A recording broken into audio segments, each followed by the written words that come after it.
Rome, Italy, a city built on faith, stone, and graves older than memory. At the northern entrance of the city stands Basilica di San Lorenzo Fuori le Mura, one of Rome's oldest churches. Behind it lies Campo Verano, a massive cemetery stretching so close to the road that headlights often skim the white faces of tombs. Truck drivers know the place. They slow down there, not because of traffic, because of what sometimes waits near the gates. One winter night, around 3 a.m., a long-haul driver was passing the basilica on his way into Rome. The city was silent. No cars, no footsteps, just the low hum of his engine and the wind slipping between gravestones. That's when he saw her.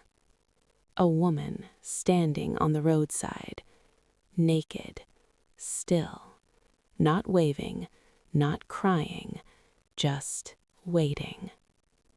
Her skin looked pale under the streetlight, almost bluish, like marble pulled from the ground. No fear crossed her face, no urgency, just patience. He should have driven past.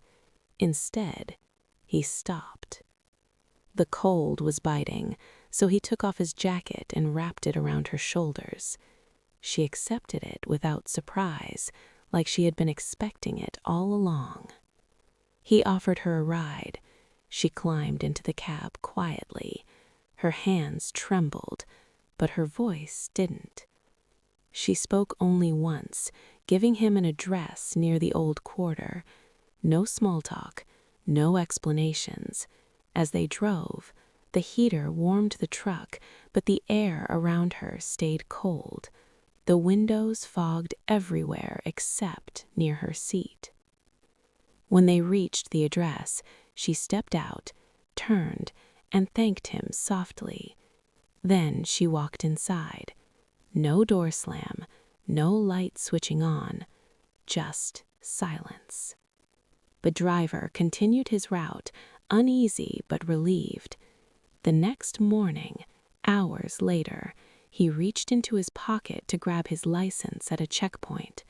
It wasn't there. Neither was his ID. That's when he remembered the jacket.